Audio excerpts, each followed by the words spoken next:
I was working with a band. They were going to do another single with me. And then suddenly they were like, well, our friend Brad at 101 said he can do it for free. And they did their next song with you.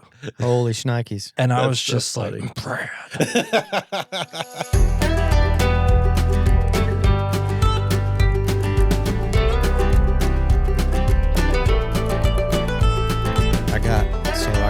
I got camera notifications from the studio at 6:30 a.m. and it was snowing.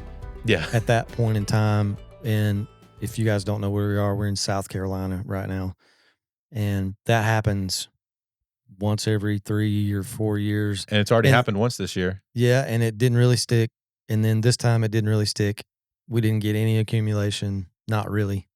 Yeah, it's kind of sitting on roofs and cars, but that's about it. Yeah, so that's crazy. We can earmark this date and time that it happened, you know. It's amazing. This is going to go out on both podcast channels, so we're just going to have a little roundtable chat about whatever we feel like talking about. I feel like all three of us have very different experiences when it comes to like running studios, and I'm sure there's like a wealth of random knowledge or opinions and things like that we all have on different things. Well, and I've shared with you before, Andrew, I'm obviously older than you guys, and I've been kind of doing this for 25 years now, I guess. And some things that I've learned over those years is the fact that, like, if I don't surround myself with guys like you guys that are younger than me and that have different experiences than me, I'm shooting myself in the foot as a studio owner, as a producer, as a,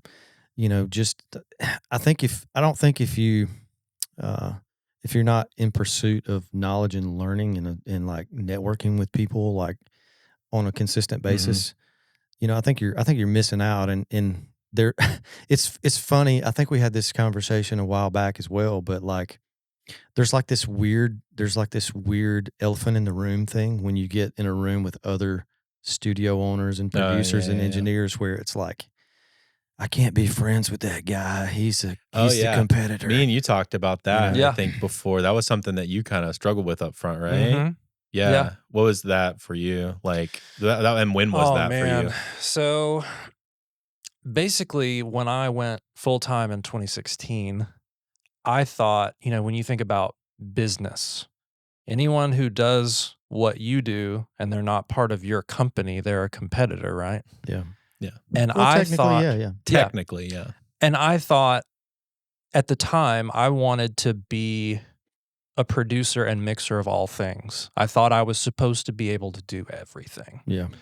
And so this will be a fun story to tell. I was working with a band. They were going to do another single with me.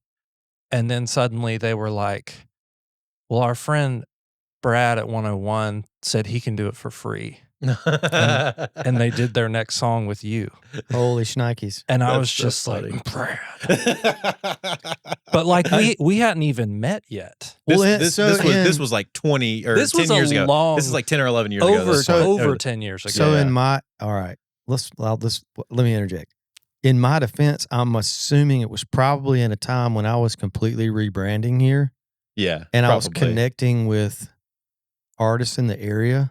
And I probably, honest to goodness, didn't even know they had done anything with you. Yeah. Yeah. So that was not a shot at you whatsoever. Yeah. I know. It was all about me trying to just get some work happening. Well, yeah, because you had just come out of a season of being, at that point, what was this? This has been probably 2014 or something like that. Mm-hmm. So like you had just come out of the 2008 to 2010 area of like, you weren't running the studio. Kind of just barely doing anything, and then completely rebuilding, rebranding, and all. Yeah, so that was not that was not an intentional shot at you whatsoever. I completely believe that. And then there was another time that there was a young producer in the area who I just happened to get on their website, and it literally was my website. Oh yeah, that happens a lot. Oh my God! Like a copy of your website on another. Wow, that happens. You'd be surprised how much that happens, though. But that was so threatening to me. But it wasn't even until the last couple of years that I could think, we all do different stuff. Mhm. We Yeah. can all be friends. What this is the scarcity mentality Yeah, of scarcity like there's versus only this versus much abundance work mentality. and we've Yeah. all, you know. Yeah. But what I can say though, from trying to do the studio thing in this area for so long, we're in a just unprecedented time of growth in our area, specific to the upstate South Carolina part of the world, where people are moving here from every part of the country to live here. And the client base is so vast and so large now, as opposed to even 2014 or whenever, that mentality about like the scarcity thing is not necessarily true. And you guys may have a different take on that than I do, but just me seeing throughout the years, you know, when I started here in 2001, I mean, the only thing we could do was advertise on the yellow pages. There was no social media, no Facebook, no nothing. You had to like go out and physically hand out flyers or put up a flyer at Smith Music in Spartanburg about your studio. But now, I mean, there's like so much more opportunity for people in all genres of music that they live here. Well, I think it's twofold. So, I mean, me and Donnie were talking about it a bit ago. For those that are listening and don't know who Donnie is, Donnie runs the Atmos studio here. Donnie Skeers and Sugar Audio or Sugar Immersive. Sugar Immersive and Sugar Guitars. And Sugar Guitars. All the sugar. Yeah, he does, but he does a lot with live sound, and he's friends with some of the guys that are building some of these new venues in Greenville. And the Live Nation venue. The Live Nation venue that's coming to Greenville, which is like, that's A market stuff coming to what was previously a C market. And so we're moving into like B market territory with some of that perspective. Yeah. And the fact that like that kind of stuff is moving here, there's so many people moving here. The internet is so big, things feel closer. I remember whenever I was younger, Columbia felt forever away. And you know what I'm saying? Sure. Like Asheville felt forever away. Charlotte feels forever away. Yeah. Because it's in a different state, and I don't know, you just have like this weird perspective of like location. But then like me and Shama went to Columbia on Monday on a whim because Winter Jam was in there, and we have some friends that were on the run. Yeah. And like, it's not actually that far. So you start looking at some of that stuff. And then on top of that, the advancements on like social media marketing and like the way that you can kind of work from anywhere.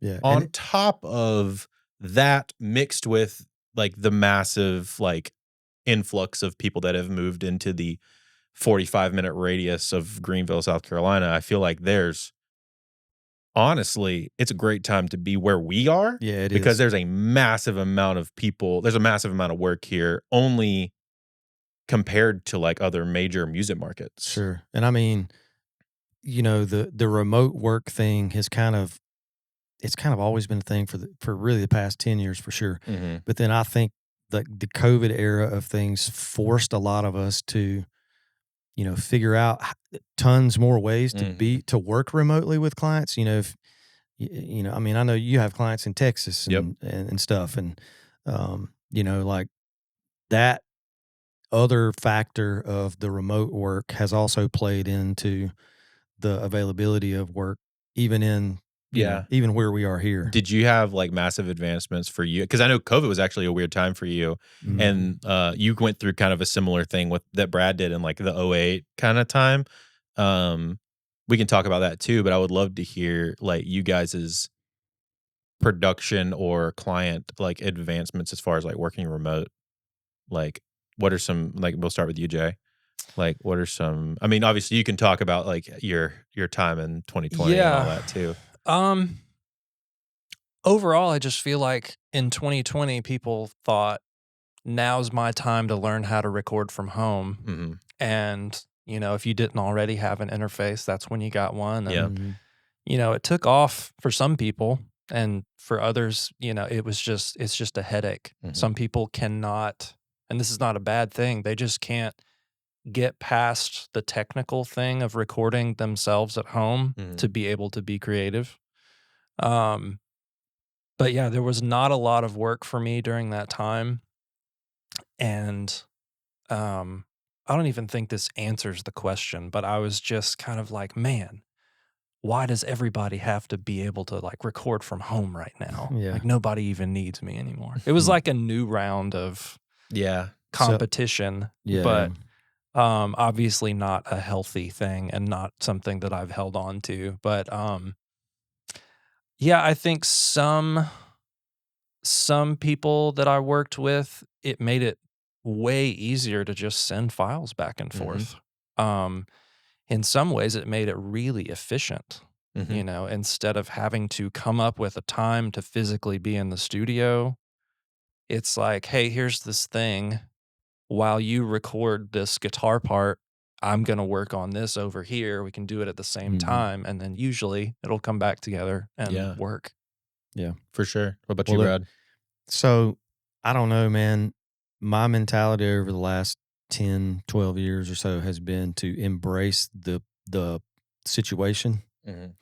And, you know, I guess I don't want to say luckily, but I intentionally started live streaming all kinds of stuff from here in like 2016 ish.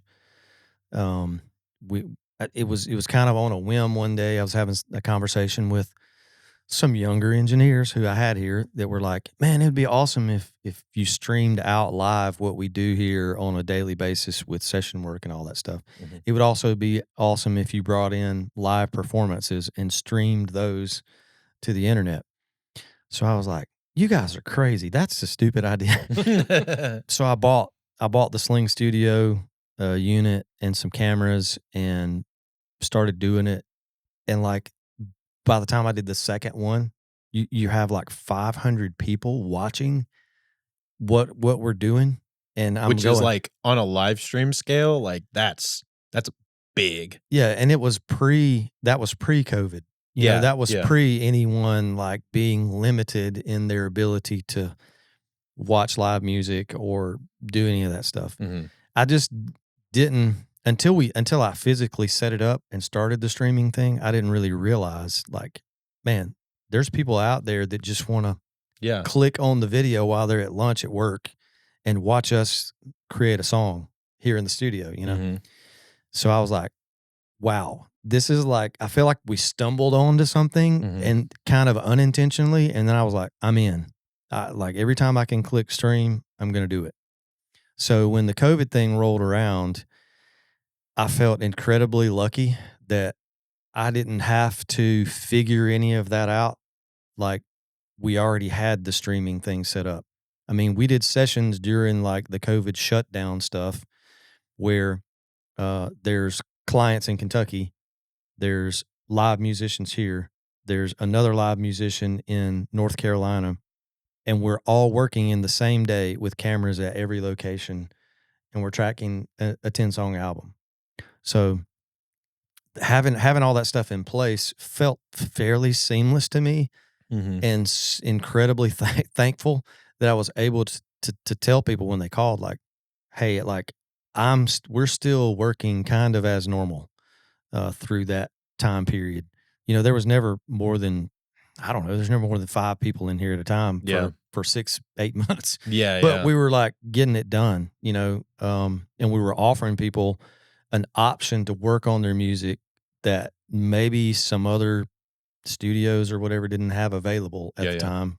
Because I mean, like, I'm somewhat different than maybe like what Andrew does as a producer. For sure. You know, here we're set up as a commercial space. So like, you know, we're bringing in bands and, you know, paid session musicians on a super regular basis. And you're more working off of like hourly, half day and day rate type work. That kind of stuff from the commercial standpoint of things, you know. So like for me, we actually did some live concert stuff from here for artists during the COVID thing, which, you know, we did one concert series thing that was raising money for this, that, and the other. And it was just a really, really cool time to, it was a interesting and cool time to learn about how, as studios, musicians, producers, engineers, we could still make it happen, even though people felt like they were maybe limited in everything they could do. Like we could still come up with a solution to like get pretty much the same result, you know. So Yeah. it was a challenge and also a learning period that I still use today. That next week we have artists who are going to be remote in a tracking session, and I have it set up where you can, you know, as an artist, you can log in, you can watch us make your track, you can send edits, changes as the musicians are playing. And it's way more convenient for someone who lives 4 hours away to still feel like they're here, not necessarily physically here, but to be able to offer clients that as an option it's a complete game changer. I mean, because you're kind of eliminating the possibility of saying no. Yeah, You know what I mean? So you give them a second option, and oh well, I've got to work that day. I can be off at noon, and we can cut your track. So that's sick. All of those things, and I know that's a crazy long explanation, but that's what kind of I saw out of that time period, and being able to use the technology that we're even using right now as we speak to still. We're engineers, guys. Yeah. Right. What's the we're designed to find a solution to a problem. Yeah. So, and music is not a problem, but it's a creative process. We need to find a solution to what the artist needs and all those things.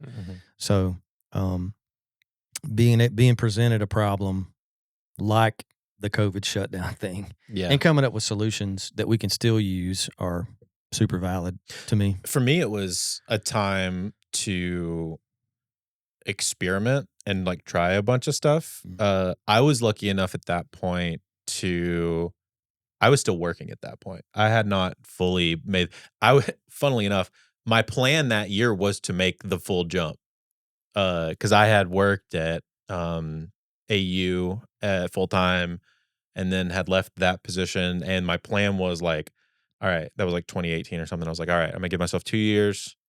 I'm gonna build up, like, make sure I'm building up the clientele back up from when I had like stopped doing it before, build it back up. And then 2020, my plan was, I was like, all right, nice round number. 2020 is the plan to like make the jumping point. And surprise. Well, luckily I still had some semblance of an income because I was working at a coffee shop. So it was like, it was a lot easier for me to just like work there in the mornings. Didn't really matter because we were still open because we were food, so necessary worker or whatever, which makes no sense, but sure. And then come home because my wife was still working and we didn't have a kid at that point. And just like figure something out. So that's where I like started podcasting. That's where I started like figuring out content. That's when I started like learning about camera stuff, trying new production techniques, like a bunch of stuff. And it turned into the next year me leaning into full-time more, which was really nice.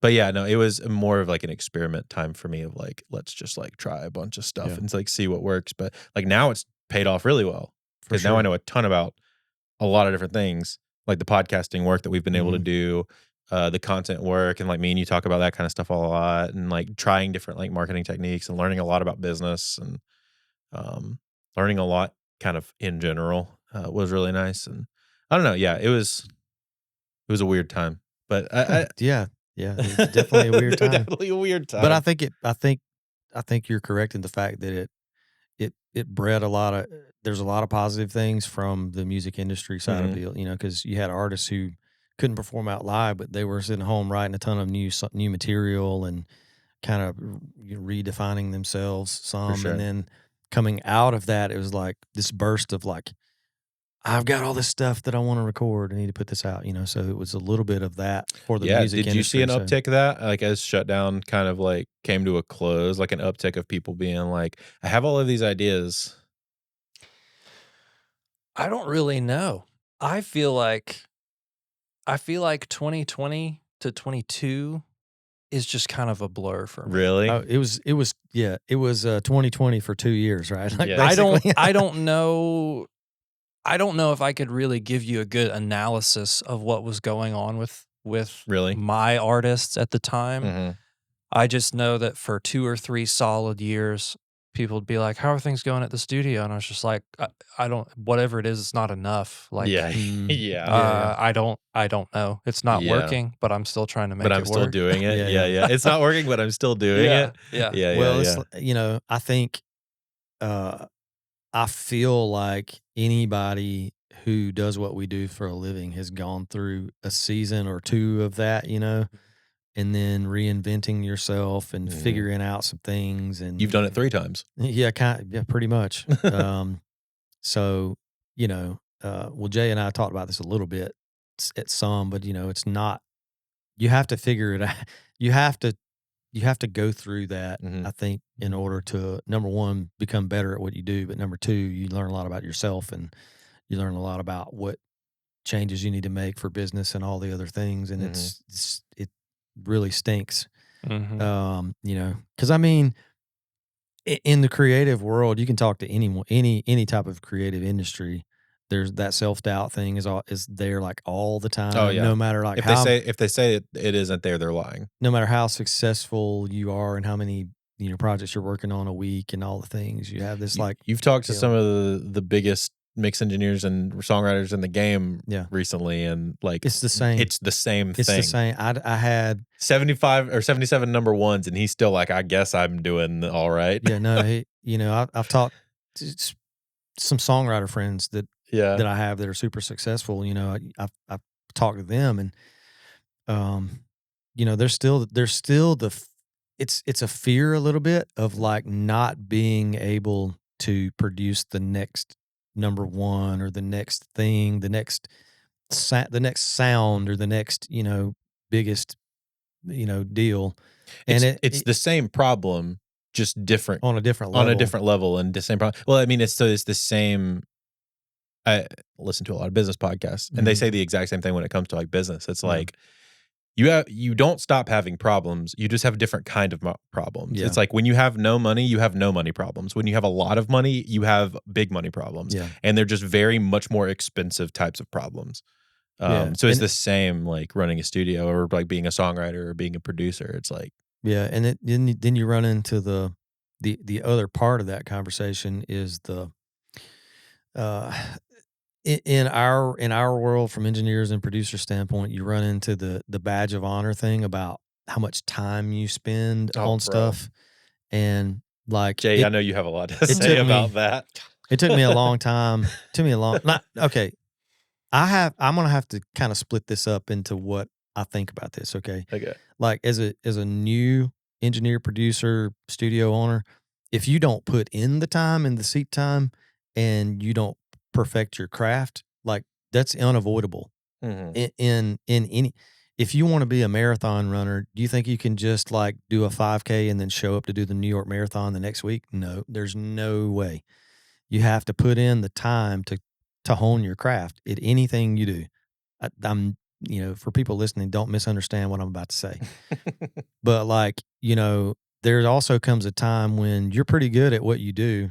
It's not a badge of honor to do 80 hours a week. It is just not. It's not cool. It's not a thing. I mean, don't do it. You need to figure it out, because that's not what life's all about, and not what your career's all about. And you got to figure out a different way, and you got to reanalyze some things if that's what you're doing and you think you're winning that way. Yeah, that's super crazy. Now that I have been there and done some of that, Yeah. I'd love to hear your view on that. Yeah. When I made the switch to full time, I very much embraced the if I'm not working, I'm not making money kind of thing. And I perceived that there was some doubt from people around me that it was actually going to work out. And so I would get up. At the time, the studio was in our house. So I would get up at 4:30 in the morning, go straight into the studio, work until, I don't know, 7, take a shower, eat breakfast, and then literally work from 8 to 5:20, maybe stopping for 20 minutes at lunchtime, not going outside, taking breaks to go to the bathroom, but Missing just lunch a doing lot. that day after day after day after day after day. And at that time, I didn't, there were a lot of mental health skills or tools that I didn't have. Yeah. And I would wake up and just my whole body would feel absolutely terrible, just awful. Yeah. Every inch of my body just felt awful. But I was like, this is what it takes. That was the grind mentality phase on Instagram. The hustle is just like, Hustle culture yeah, mentality, making yeah. money, blah, blah, blah. Yeah. And then about the time our daughter was born, our first child, I finally came to find that I was just digging into this world of anxiety because I wasn't sleeping, I wasn't eating well, I wasn't exercising, and all I was doing was wearing myself out to try to prove that I could do something as a living. Mm-hmm. And extremely detrimental to me. And probably a lot of people around you as well. Yeah. Absolutely. Yeah. And it's still a struggle sometimes, but I have tried so hard to stay 9 to 5, not answer emails after 5 o'clock, not answer emails on the weekend. Like, we'll talk about it later. Yeah. You know, I'm with my family right now. And there are some times that I'm so consumed by trying to solve a problem with a current project or something that I'll be like playing with my kids and suddenly remember this thing that's going on, and my mind will start trying to fix the problem, and I'm staring at the wall and like a football will fly past my face. My son's like, "Dad, why aren't you happy?" I'm just like, "Oh no." Oh God. Oh, okay. Thanks for asking that, son. Yeah. Great question. Breaking me out. Yeah. Yeah.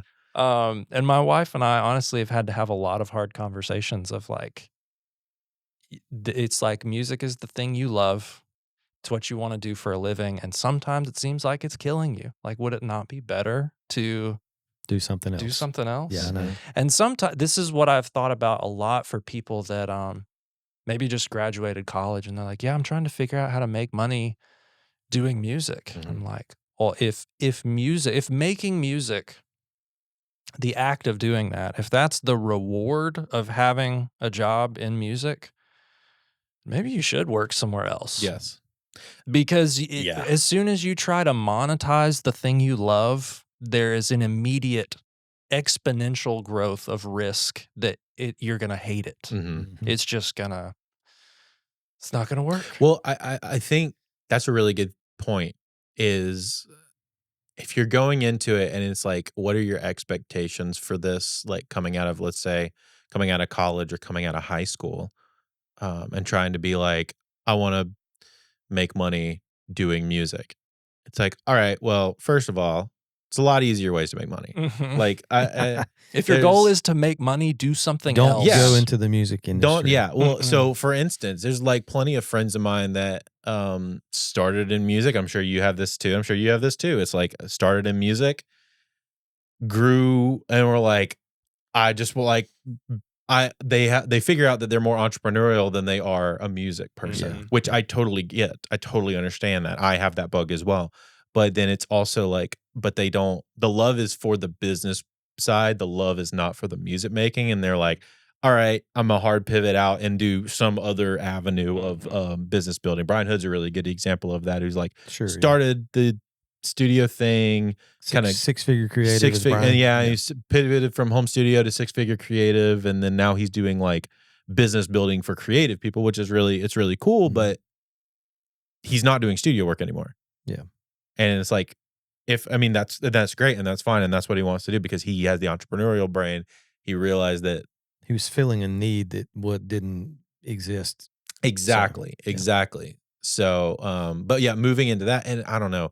I think that's number one is like, if you're trying to go into this, setting your expectations and understanding of this probably isn't going to make money for the first 10 years. 10 years minimum. That's how it was for me. Yeah. 10 years. Probably was similar for you. I just 10-ish laughed. years. Sorry, guys. Yeah, it's really funny. Well, I think I had a conversation with another friend about this, which is like, it's like, could you do this for no money in a closet and like living in a closet by yourself for 10 years and make no money at it?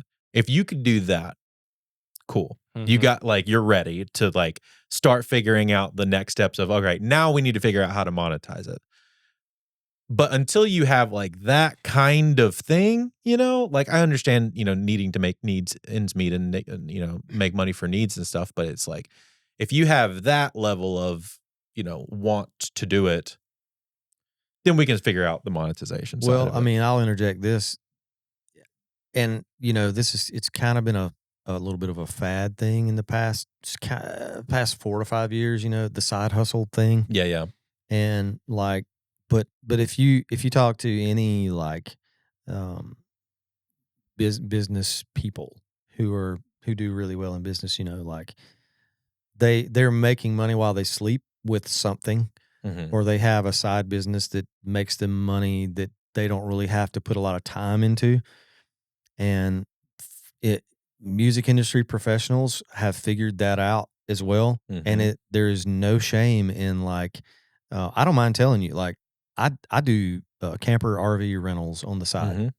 Have no shame in telling you. We have the media company that does podcast work on the side. We started a subsidiary company of the studio that does video and podcasting work and stuff this past year. So being able to, I mean, I'll use the buzzword side hustles. If you want to have that, you need it. If you think you want to have it, you need it, because it's just a smart thing to do.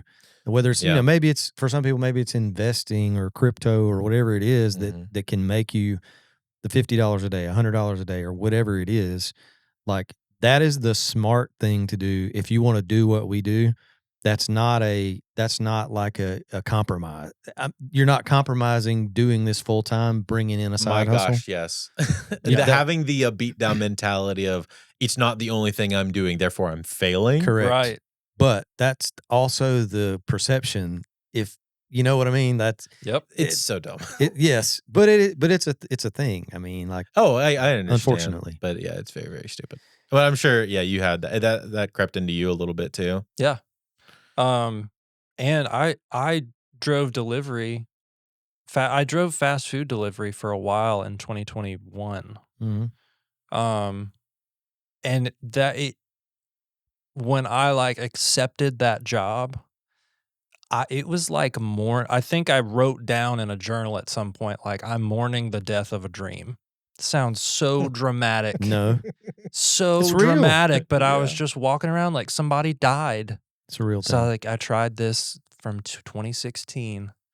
This was my thing. And now I'm driving chicken around Simpsonville. Yeah. Well, I mean, like, so in our part of the state, there's also opportunities like the church musician thing is also something that has been prevalent. I'm not going to get into discussions about whether you like or love or hate all of that, but there's also been some jobs opening up in the church world for like Ableton programmers, MDs, and all the things that are staff positions that are paid. But there's also a mentality when you take those jobs, like, you can get one of those jobs and then still fulfill all of the other things that you're doing as far as production and session work. And like, there's just there's options, now that didn't really exist previously. If you want to, grab a second, gig side thing, a once a week or a once a month kind of deal. Which is money coming in, and there's no way you need to like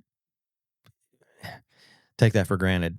You need to make sure that like you look at all the options that you have available, and maybe there's something out there that you didn't know was available that you could take advantage of, that could put a little pocket change coming in that's consistent. Or Jesse Shirts, who works here at the studio, he has a friend that day trades 9 a.m. when the market's open, 9 a.m. to 10 a.m. window, he's trading.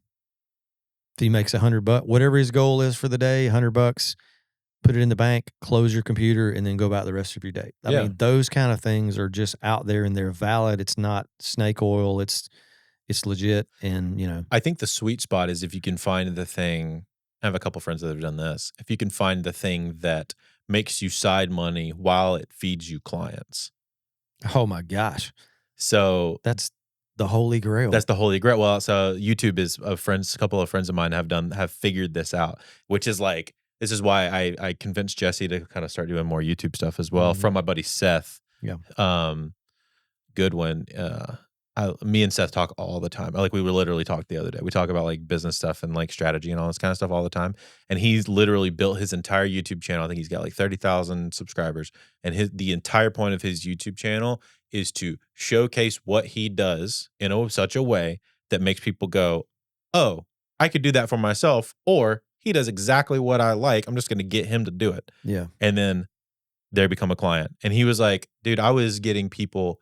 He was like, I wasn't even monetized and I was getting clients off of it. Mm-hmm. And he was like, and then I got monetized and now bringing $200 or $300 a month off of some YouTube AdSense, $500. He's probably more like $500 or $600 a month on YouTube AdSense now. Mm-hmm.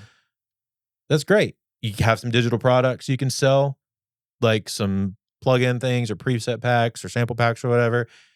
And then, so you monetize that way. And then you also get the client side of that as well. And it's like, that is that like symbiotic, like homogenized thing of like, that's like, if you can find a way to do that, like that's awesome. I viewed working in a coffee shop as that way because where are people like us going to exist in a coffee shop? Yeah. So like musicians, 100% of the time going to be in a coffee shop. So me being the guy that works in coffee, being able to make great coffee for people and also just talk about music stuff with artists and be like, oh yeah, that's really cool. I'd love to work with you sometime. Turned into multiple clients. Mm-hmm. Just like selling myself at my other job. Yeah. I was like, that's a pretty like symbiotic like relationship between side work that funnels into main work kind of situation. And that's actually a good segue to another thought that I had about our industry in the fact that I'm trying to figure out how to word this without sounding like a jerk. I mean, you can sound but like a jerk. if you want to do what we do in 2025 and you want to be successful and you want to find clients, you have to learn how to be a content creator and you have to learn how to be interesting to people. Oh yeah. You have to learn how to share what you do. Yeah. It is just another thing on the list that you could just go, it's marketing. It's your marketing that budget. I have to do. But it's your marketing budget for your business. But the genius part of what a lot of people have figured out, and we're sitting here making content today as a result of that knowledge, right? Mm-hmm. So, and I can validate it. Like I had a call this week of someone who wants to book a session, who sort of validated what we do through a podcast episode because they got to see here. Kind of inside a little bit of what we do here. And they're like, yeah, I watched the podcast episode and that's the reason that I called. So, a one-to-one sale like that is crazy. Yeah. Yes. So if anyone's out there listening, like you make 100 podcasts and no one responds, well, then you get the one. You know what I mean? Immediately makes it worth it, yeah. Yeah, but you have to put the stuff out there and put in the time and the work and the effort. Well, and learning how to position it and learning how to do like that's a whole nother thing. But at the same time, it's honestly it'll make you better at your business. Yeah. Mm-hmm.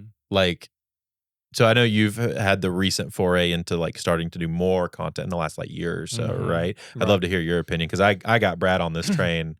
And me and Jesse kind of have gotten you on this train in the last like couple of years, and and I was totally self-aware. I mean, I was attempting to do the Instagram stuff, and well, like I said, we'd already started the streaming thing, but this format and the YouTube format were things that I had not tapped into, and I knew that I should be doing,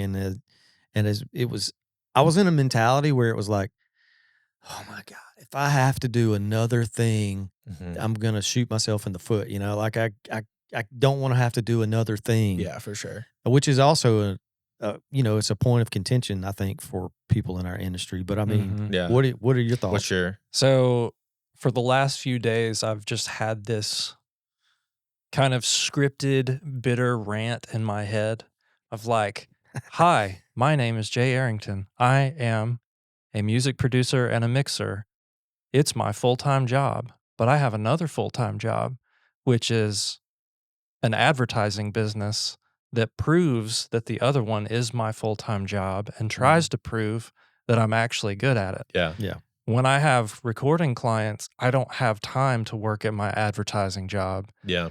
And when I do, I got completely lost thinking about this. It's like whenever I'm doing one, I don't have time for the other one. Yeah. And anytime I stop doing the other one, I feel that lag because I couldn't keep up. Sure. Yeah. You know? For sure. Whenever you aren't doing the marketing content side, you feel the client dip like pretty heavily. Yep. But whenever you are doing the content side, you feel the client bump. But then you have to fulfill on all of that as well. And then my challenge is, here's another, might be a little bit of a rabbit trail that also sounds a little bit, I guess pretentious is the right word, but working in music is a creative job. It's an art job. When someone says, hey, I want you to create music out of thin air that supports my song, that's not a ones and zeros thing. You can't just show up and like push it and make it happen. And if you're not in a good headspace because of all the other stuff going on in your life, you can't just go into the room and be like, all right, I'll be back in an hour with a full song. Yeah. And the content creation side of things for your marketing side does take a lot of creativity in order to function properly. Right. Yeah. So you are also losing a little bit of the creativity bug or creativity steam, if you will, by doing the other thing. So yeah, no, I totally understand. Well, I can say from my end as as an older guy, I'm the old guy in the room, but like I embrace all of the new stuff. Like I love TikTok. I love people are hilarious, man. Dude, they are funny. People across this world are stinking hilarious, and they're genius in the way they come up and create things, and I love to watch it happen. Dude, the guy you were showing me that did the kayak thing from he's from Pickens or whatever, right? Justin Floyd, shout out to Justin and his 2 GSP puppies that I follow in Greenville. He's created a brand, and it's awesome. Multiple millions followers on Instagram, has a whole kayak company out of Asheville now or something like that, and has like these, dude, it's crazy.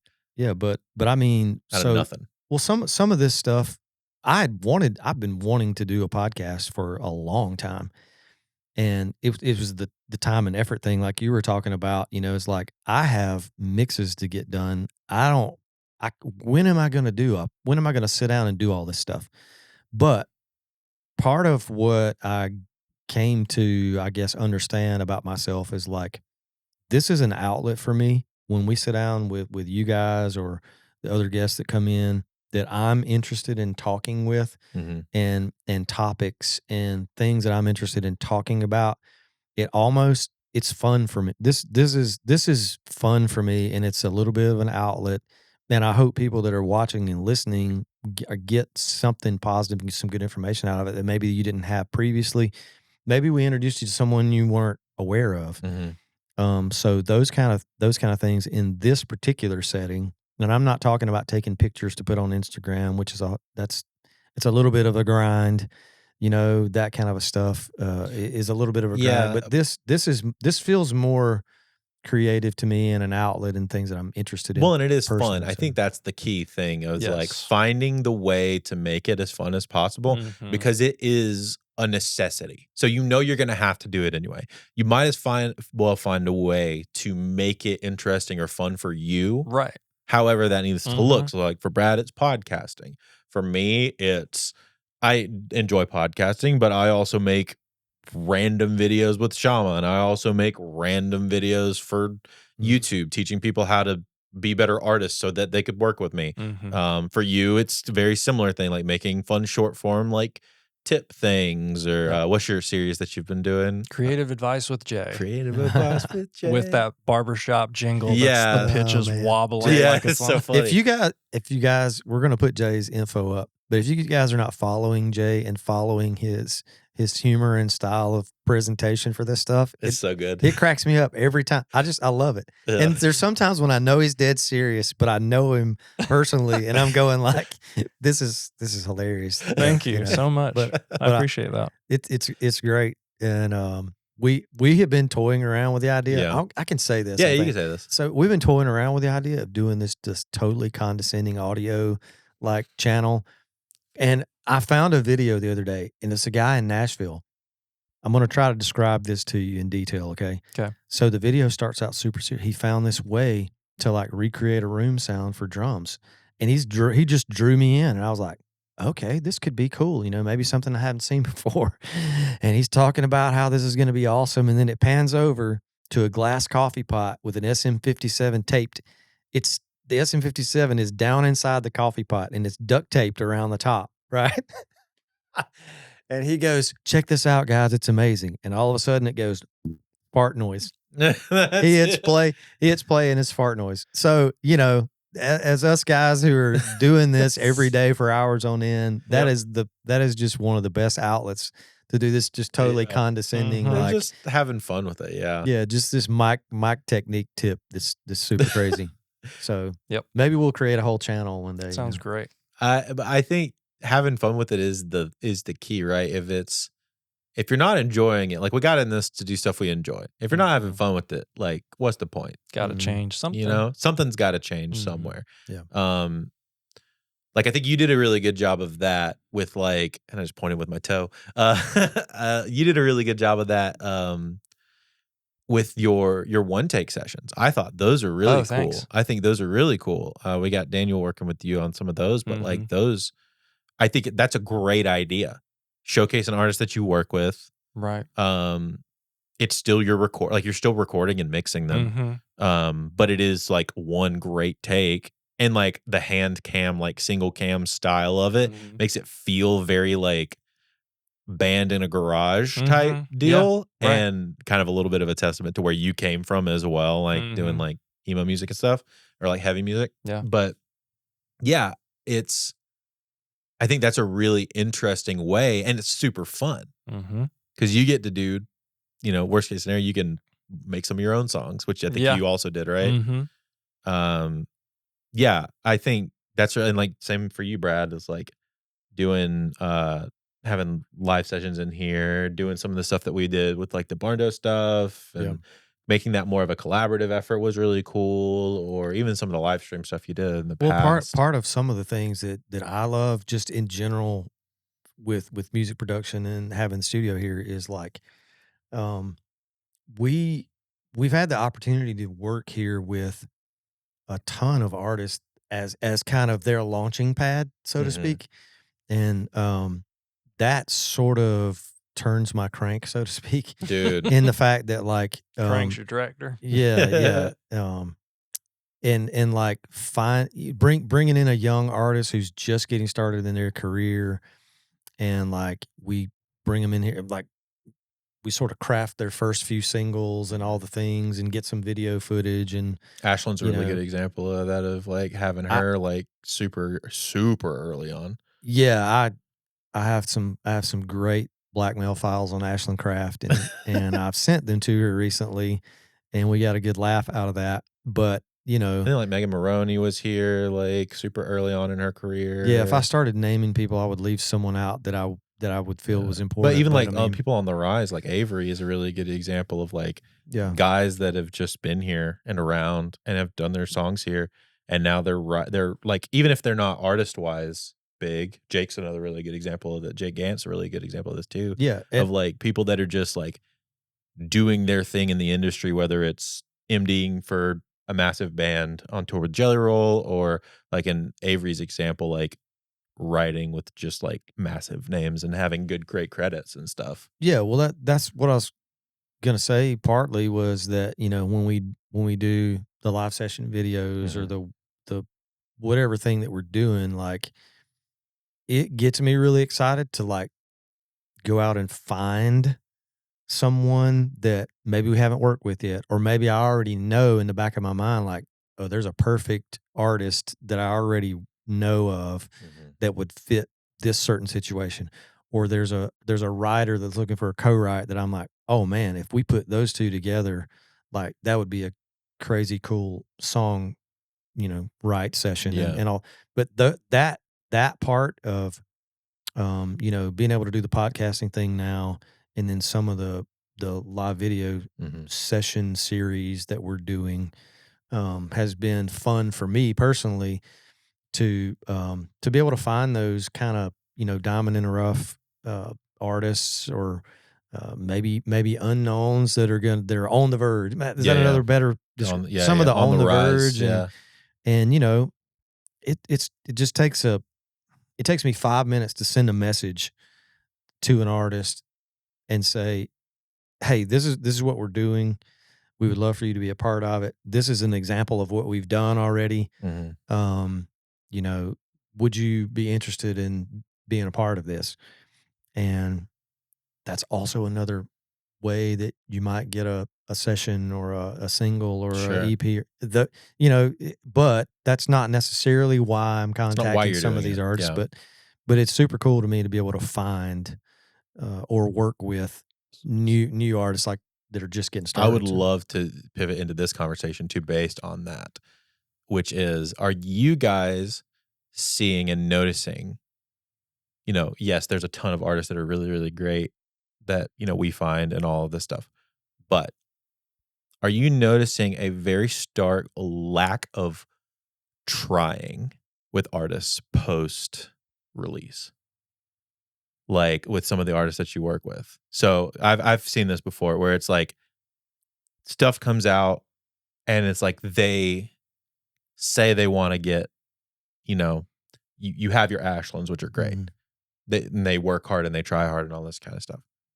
And then these other artists that just like talk the talk, but don't like put in the effort on the other side. Is that I've seen a stark uptick in a lot of those as well. I don't know. Do you have a take on that? I definitely have something to. Yeah.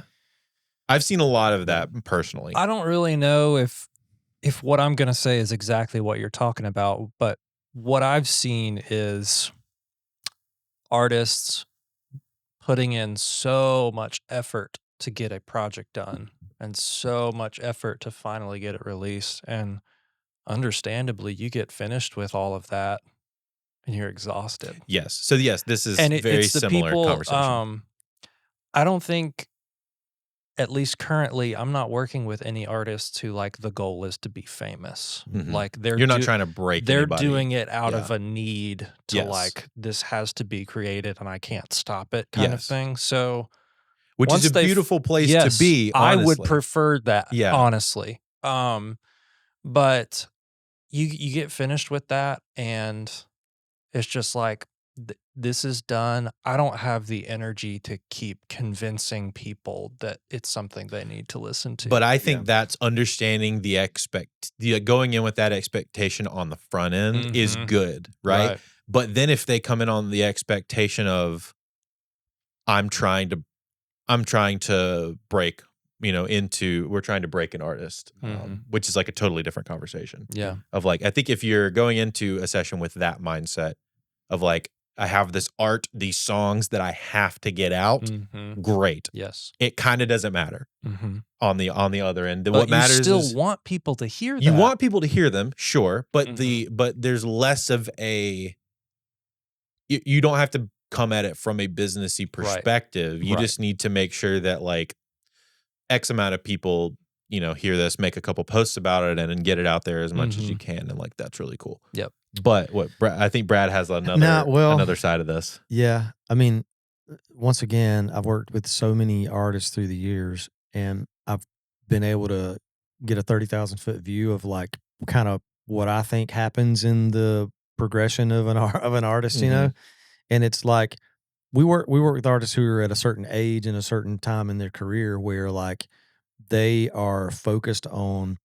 I want my music to sound really great when I release it because I'm trying to get the gig that Yes. pays me $1,500 that's my income for, for that week or month, however they have it Sure. set up.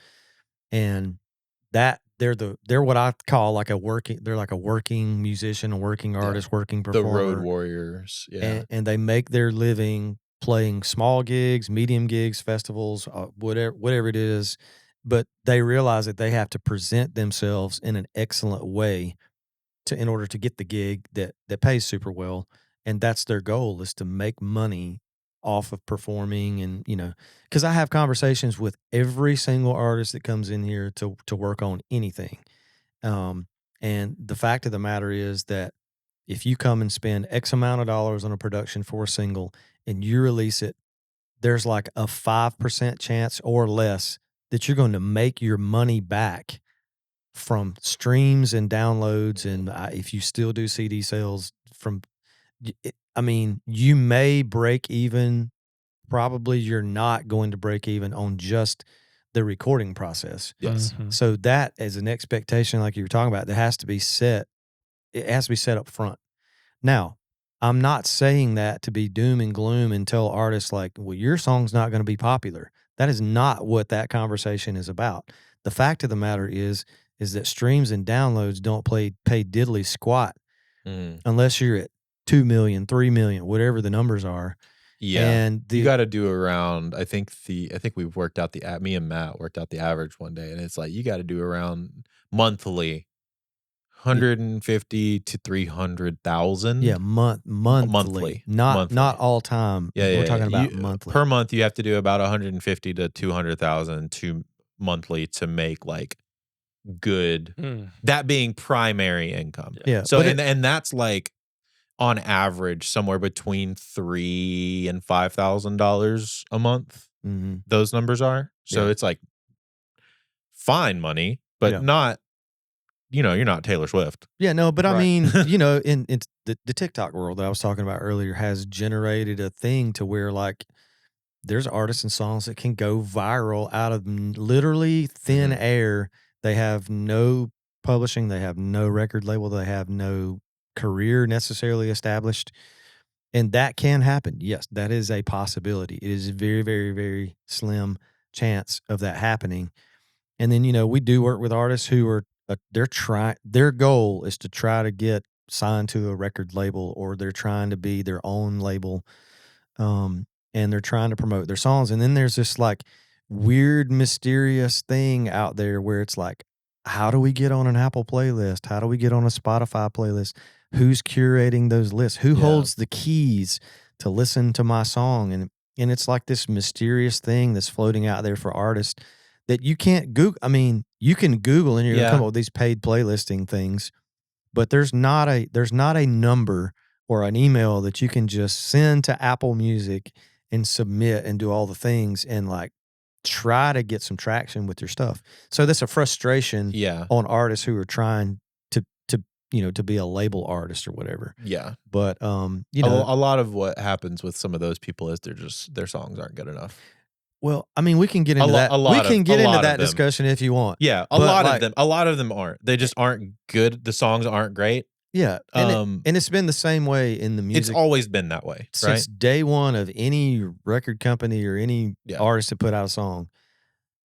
The song is the song is the song is the song, and if the song is not catchy and good and all the things, but it also has to be of the time, and there's like if it's in a moment, and it's like I don't think Chapel Roan's a really good example of this. I don't think Chapel Roan works 5 years ago, when in fact she quite literally didn't work, but she's been at it for 10 years. Yeah. But she blows up now because like 70s, 80s retro pop is like extremely popular, and she is just female David Bowie, which is great, and that hadn't been done yet. Yeah. So because that hadn't been done yet, and it's been far removed. Yeah. Like the timeliness of it also matters a lot. And I mean, just to make sure we're clear on what I'm talking about, an artist who is pursuing the the popularity and the Yes. label thing and the playlist play and the spins and the radio play. They Like an wanna artist, be- an they wanna artist who's be- pursuing that, Yeah. and that's their dream and their goal and their thing. You know, that the reality has to be like you have to make music and you have to write a song that is going to be popular. That's that's the misconception with pop music to me is like it's country, it's emo, it's rap, it's popular music. Mhm. It kind of consumes all those things, and like if your song is really really catchy and good and it's going to get a ton of play, then that's what you're after. But we probably all work with artists who are incredibly creative, and there are songs that they have written and performed that half of the world will never hear. That us guys are going, dude, this is great. This is art. This is Yes. amazing. This 100%. your vocal's great. The song is great, but it's not pop music. It's not quote popular for the radio stuff and the playlisting and all the things. And that's okay. It's like you have to get to a point where you realize like that's okay. You have your audience who's consuming that, right? Mhm. Well, awesome. That's who you wanted to consume it anyway, right? Yes. Your audience. But if you're going after that big label, major label thing, then you, in my opinion, I hope I don't get a lot of crap for this, but in my opinion, if you're going after the major label thing, then you got to play the game. Like you have to record the song that you maybe didn't really want, but it's going to be a number one because it's catchy as crap. Mhm. I think in that major label thing, you have to play their game to record the song maybe that you don't really love, but it's going to put you on the map. Then you can kind of do your art after that. But it's also really rare that you have outliers too. It's like people can point at a Billie Eilish type music. Very much an outlier. Very much, in my opinion, very much a product. Like the production, not very pop. The songwriting, not very traditionally pop. Though it has great choruses and all that kind of Birds of stuff. a feather, though. I mean, yeah, but I'm you saying can't get it out of your brain. Well, I'm saying so. First album, the album that she won 6 Grammys on. Yeah. Not a traditionally like number one charting, win 6 Grammys, comes out of nowhere, new artist type. But her target market. Her target market was off the chain. Yeah, your target market was like really, really solid. It was I mean, that was really genius. I don't care really, if you like Billie Eilish or not. No. It was super smart. Well, she's also just making the stuff that she wants to make. Kind of now. Yeah. Now she's just making the things that she wants to make. I think it takes those couple of albums too. Well, if you're going to be in that world, versus the world that me and you are talking about, Jay, which is like, I have a song, I don't care who listens, I just need to get it out. Mm-hmm. But if that person's saying, I feel this way, and also I'm trying to win Best New Artist at the Grammys, those things don't really work in the same, in my opinion, they just don't work in the same conversation. Those are two different conversations. I've just been thinking a lot about, I'm quoting someone who quoted somebody else. Make what you like with people you like. Mm-hmm. I've kind of mourned the fact that in general I don't enjoy popular music, which is by the way perfectly that's fine. Okay. Yeah, there's nothing wrong with but it. What I've been frustrated about in past years is because I don't like a lot of popular genres, I don't listen to them. Therefore, I'm not good at doing them. But that's what people are going to listen to. So I'm over here like I'm trying to do alternative styles with, stuff that I'm inspired to do, which a lot of people just aren't wanting to listen to. And I'm like, well, that's why I can't do well in business. It's because I have the wrong taste in music and da-da-da-da-da. And ultimately, it's better to do what you're inspired to do because you love it, whether it makes money or not. Because I'm going to go on like the far extreme. This is very, very like no middle ground. If you are just in it to make money and you are willing to play the game and you're trying to get there really fast, you're going to end up hanging with somebody like Diddy. Yeah. Oh my God. There's just no way around it for the most part. Yeah, I don't necessarily disagree with that either. I think that's the two extremes are. So, and I guess this comes back to the other conversation. Like the two extremes are, I want to be famous and popular, and I want to make this certain type of music for the money. I want to be rich and famous. Cool. Don't do it in music. There are way easier ways to do it. Go be a YouTuber. I don't know. There's way more easy ways to be popular and famous and make a lot of money. Yep. On the other side, I want to make the music that I want to make, altruistic as it is.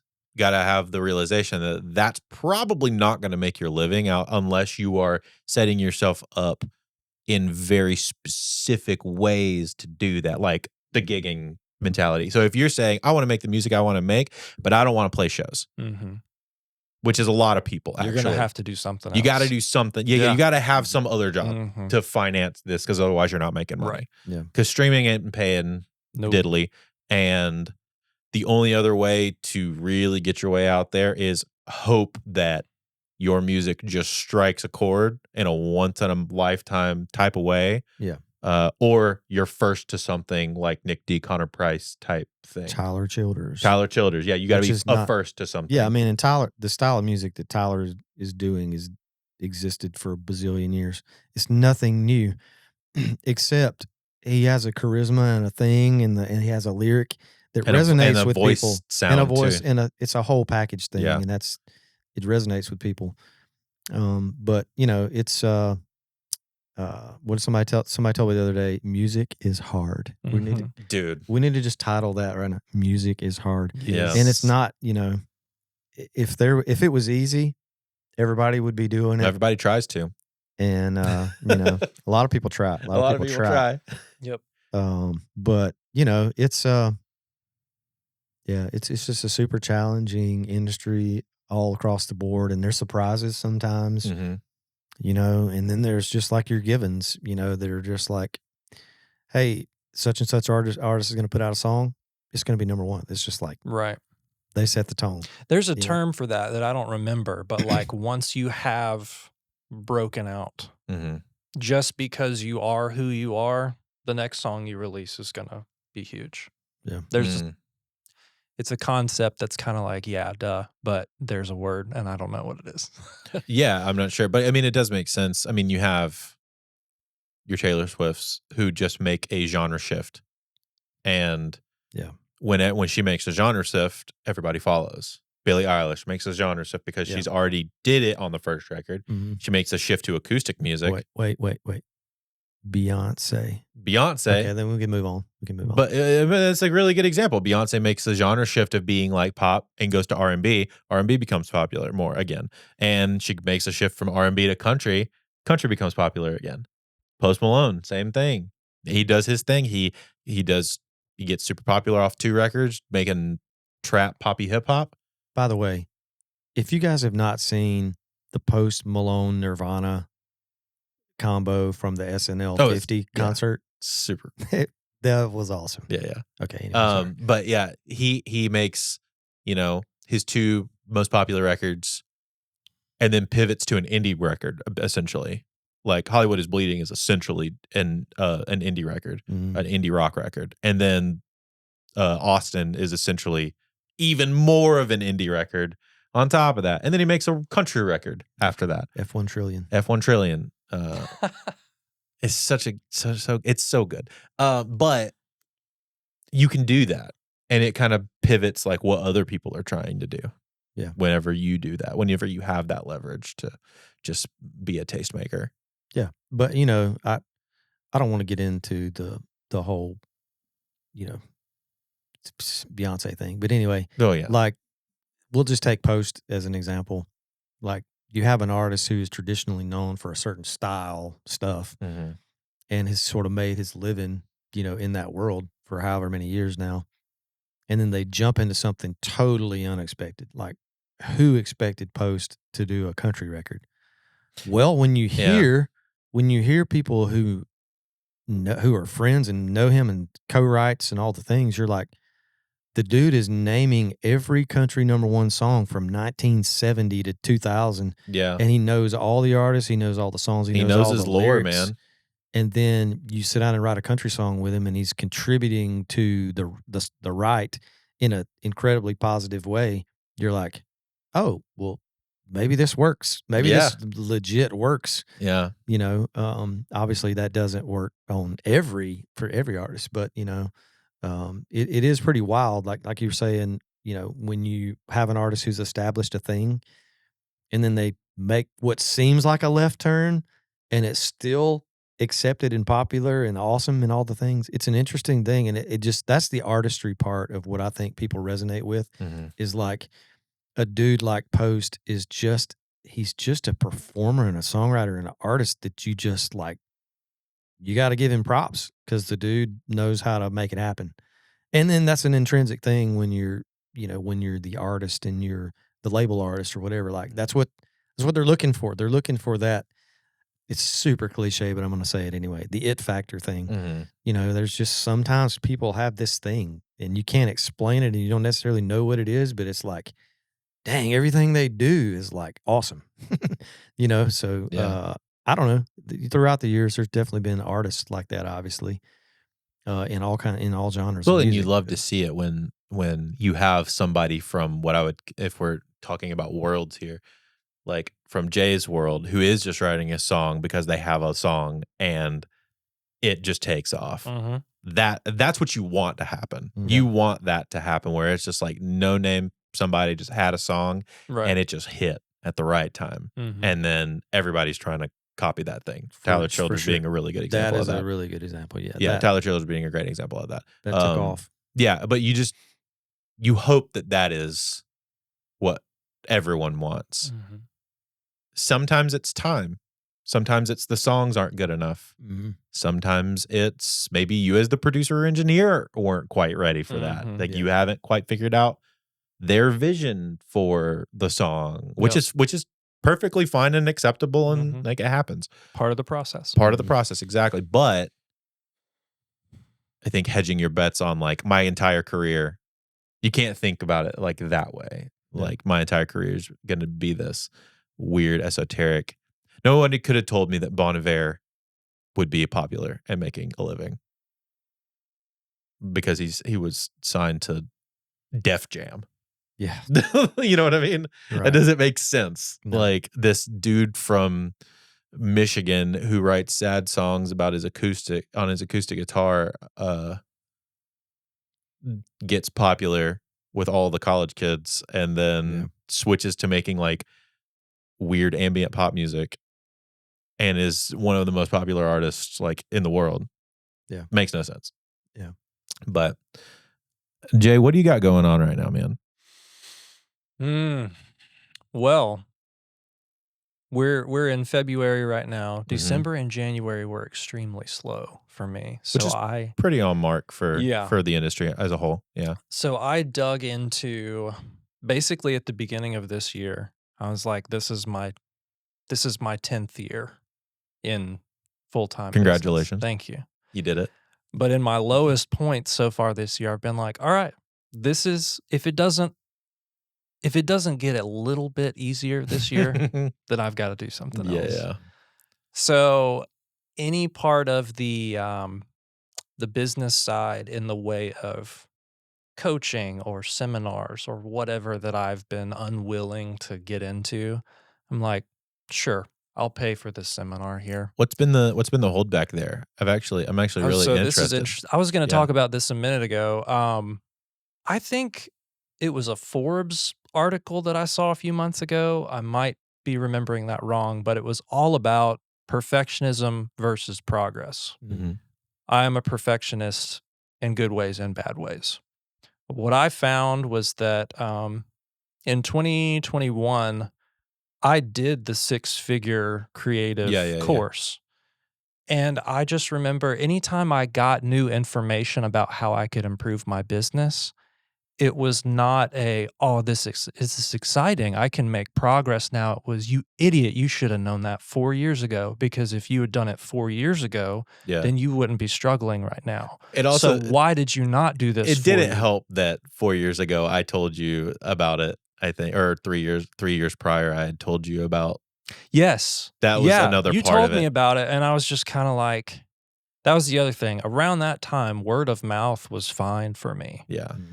And anytime somebody mentioned a course or like whenever I needing to told you. learn Yeah. something, I was just like, oh, I don't need that. Yeah. And then suddenly 2020, I was like, I don't know anything. My website is awful. Yeah. I don't know how to talk to clients. I don't know how to check up on clients. I don't know how to budget. I don't know anything about what I should be doing, and we're in a pandemic, Yeah. you know? So really, I was just like kicking myself in the face like Yeah. the whole time.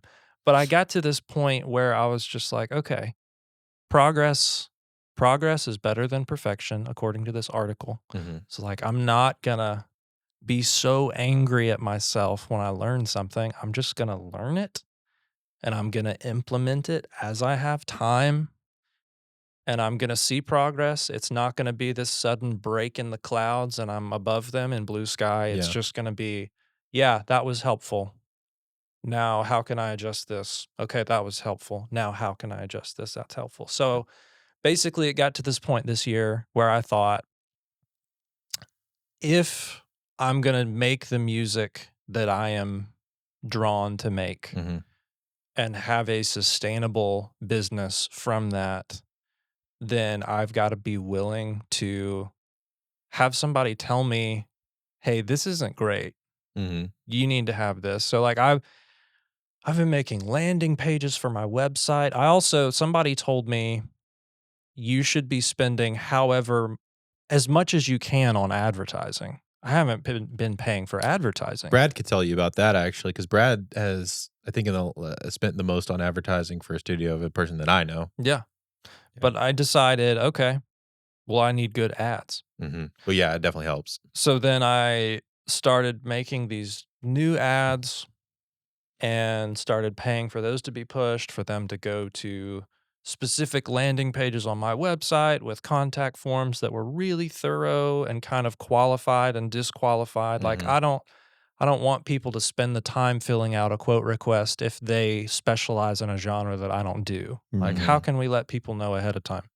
And then after you submit the form, it goes to an automatic calendar scheduling for a Zoom call, trying to automate all this stuff. So that's It's a lot of work. That's all I've been doing, pretty much. It's a lot of work. Wow. But also, there's an artist that's about to do an album right now, and she's going to be crowdfunding it.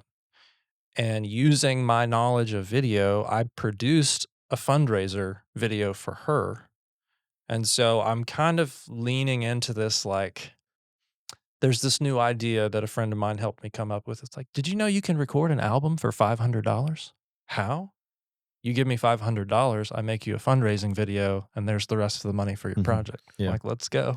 Dude, that's actually genius. Yeah. Pretty cool. That's a genius idea. Well, and it's a testament to I've noticed like a lot of people dipping into fundraising for a lot of stuff recently that's like actually worked. Right. Yeah. Books, people fundraising entire book series for like startup book, like first time writers and stuff. Dude, that's actually a great idea, especially for the type of artist that you're working with. Like that's got to be crowdfunded. Well, yeah, it's basically You know? it basically has to be crowdfunded for the budget that you're going to need to get them what they want. They're either going to have to save up an entire year's worth of money Right. to get that, or have a really solid crowd foundation that each donates a couple $100 here and there, or less, 50 or 20 or whatever. But like really well crowd. So it actually would benefit you a lot to learn about crowdfunding and then apply that to your artist for the type of artist that you work with. Absolutely. No, that's really, Brad could speak to the ad side of things because I haven't really ran any of those. Yeah, and it is extremely maddening and frustrating the way that Facebook, TikTok, Instagram, all the things, they change their algorithms of who sees what and what audience did you choose, and then you run an ad and oh crap, I didn't choose the right audience, so I didn't get. It's very, very, very frustrating for anyone out there who's done it. When you have one that hits, like it hits, I mean, 10,000 views and clicks and all the things, and then you feel like you've won the lottery because you had one that hits, and thankfully, I have a couple of people in my circle of friends that, they do the ads and things for a living, and they can kind of help assist me in how to set them up and those kind of things, and how much to spend. But the continual frustrating part is the throttling of the views and the things that are happening that no one wants to really admit publicly. That just, for instance, 11 years ago, an ad of $25 is 100,000. You're reaching 100,000 for $25, and I would get like actual sessions booked off of that stuff. Now it's a numbers game. Now the same ad is like nothing, literally nothing. So it's still a bit of a crapshoot. I have seen some positives to that, and doing what Jay's done with setting up landing pages and automation and all the things is still the way to go, in my opinion. When you have all of that set up, I think that's an incredibly good way to go. But it's just, I just get frustrated with all of that stuff, because what appears to be what you're investing in doesn't necessarily equate to the return on investment. Sure. Unfortunately, but I do think it's valid and it's needed, and you need to like make sure you do some of those things and have that stuff in place. And agreed. So Jesse is the master of the form stuff. He's really good at. He's been doing that. I mean, he's 24 now. He's been doing that for like since he was 17. Yeah. So like he's trialed and errored a ton of different forms and A/B tested a bunch of different stuff and done it all through. Or I don't even think he did. He ran ads. His is all organic. Yeah, and it's just still it's a constant moving target. Yeah, it really is. For the way they have it set up, and we don't have to dive into that, but it's, it's a valid thing, and I think you're doing a lot of the stuff. I would love to know what stuff you're diving into then that's like helped you like specifically. So let's see.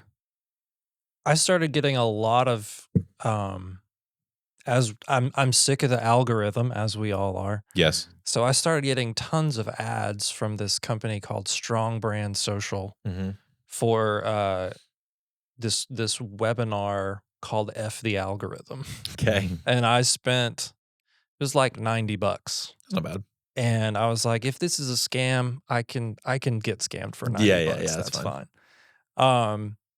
And I also want to say that we understand that we are in a privileged place to say that we can get scammed for $90. We want to preface that and say that we do understand that we are privileged, but it is also cost of doing business. Let me also say that that was in a desperate spot too, because at the time I was kind of like, I really shouldn't be spending $90 on anything, but I'm kind of desperate today.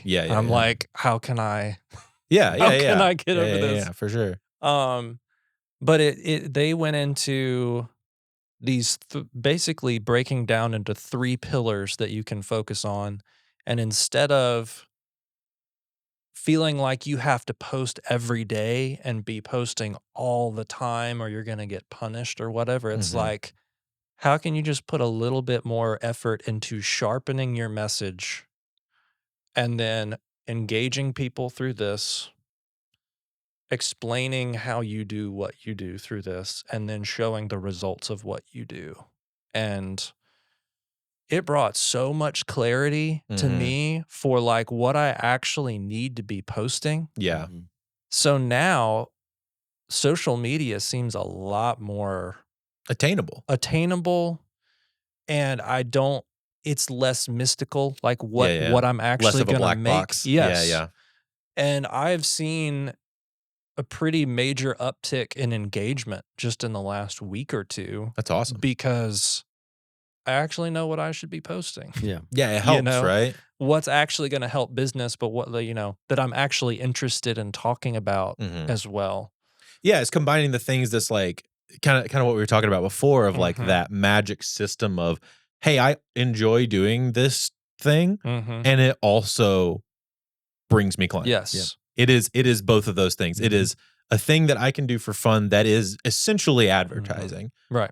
but I enjoy making it. And then also the byproduct of that is more work on the other side. I think people can tell if you're just trying to have something interesting to say from their perspective. Sure. But when you're actually passionate about what you're talking about, it's engaging. So 100%. Trying to lean into that. And also, there is a mentorship program called SCORE that a financial advisor told me about. Is this the thing you told me about? Yeah. Yeah, you told me about this. I looked into it. It's successful business people who volunteer their time to mentor on a regular basis people who are starting small businesses or have growing small businesses. And I've set up a few of these calls with Jerry, who's my mentor. And it is so helpful and so validating to have somebody, his business is not music, but everything he's talking about, it's business related and it applies. And for me to just get on a call and be like, I'm trying to do this. I've seen kind of a change here. I'm curious about budgeting. And he's saying, well, why don't we do this? And when you get to this point, here's this form. Let's go through this form together with your numbers. Let's run through this and look at statements. Like all of this stuff that I should have done 7 years ago or farther, at least I'm doing it now. Yeah. And I'm not in a place where I'm kicking myself anymore. Was the last time we talked, I don't know if this was you, but somebody said there is no doing wrong. There's just learning. Is that something that you? Something like that. There's no failing. It's just learning. Yeah. That stuck with me so much because it's funny. Sometimes our kids, if they do something wrong, they just want to go sit in a corner and like punish themselves. I am them sometimes. If I find out that I did something foolish with my business, I just want to go put myself in timeout. And instead of doing that, I'm like, okay, so what does this mean? This is just a learning opportunity. Let's just move on and apply this and make progress. I think that's a good life thing too, because I kind of if you approach life that way, it's a lot easier. But it's if you don't, there is no losing or failure or anything. It doesn't exist. It's just learning opportunities. It's just education from time rather than from money. You can either learn by paying for it with your money or with your time. So course wise, money, failure, time. I've also kind of gotten into more of the course stuff recently. I know you're kind of big into some of the online like mixed course stuff, aren't you, Brad? Yeah, a little bit. I mean, I dove into the Michael Brower template stuff. Yeah. Last year some. And mixed with the master stuff too, right? Yeah, but what I guess I would say in a generality is in the fact that if you're not willing to learn continually and you don't have an appetite to learn something that you didn't know, even audio wise, business wise, all the things. If you don't have that open minded attitude, then I think you're going to shoot yourself in the foot over the long term. So so that kind of stuff I think is super important. Well, and even if it's just a quick like a YouTube video that pops up through, you're like, oh, I'm going to try that. Yeah. That's super cool, For sure. Well, so, you're going to be preventing yourself from actually succeeding at that point. Yeah. You are your own worst enemy of, skill prevention. Like at the end of the day, this thing is a combination of accruing skills and then applying those skills in a creative way, right? Yeah. So if you're not acquiring new skills, there's nothing to apply ever. Yeah. Because I could be at my age, I could be just like get off my lawn kind of guy. Plenty of guys I've that done aren't, it. I've done it this way all my life. I'm not doing it another way. Yeah. But like, I just have I want to know all the things. Like as much as I can possibly like find out different ways and different things and all the stuff. Like for sure. I don't have to do it. If I find out there's a different way, I don't have to do it that way. But if there's a different way to get to a result, it'd be awesome to know. Well, guys, I think that's a good place to call it. Good chat today. Yes. Why don't we all drop websites and handles and all that stuff, Jay? Yes. www.greenbrier.studio, not .com, because that's not cool anymore, right? Yeah, and then you changed your Instagram handle. Yes. j.at.greenbrier.studio. But I bet if you just type it out, it'll probably come up. Yeah, probably so. And Brad? Awesome. Well, we're studio101recording.com, at Studio101 Recording, Instagram, Twitter. What else is there out there? All the things. All the things. All the things is Studio 101 Recording. Yeah, I think that's all of our. Yeah, most of all it of is. our And the stuff. media one is Studio 101 Media At Studio 101 Media for any kind of podcasting things. any podcasting needs. Yes. And then mine is at Music by Drew, DRU for all of the socials, and then musicbydrew.com. Same spelling for everything. It's the same for everything. Nice. At Music by Drew. So I changed the way I spelled my name so that I could specifically get all of the handles to be the same. Yeah. That was the motivation? Yeah. That's awesome. Because it's really easy. If I say Music by Drew spelled DRU, Mm-hmm. really easy for people to remember. Mm-hmm. And it's always the same across the board. Yep. And the website's the same. Mhm. Also really good SEO if it's all spelled the same. Yep. So, but yeah, Fantastic. so go check everybody out. Follow everybody. Great combo, boys. Bye-bye. Thanks, guys. Week.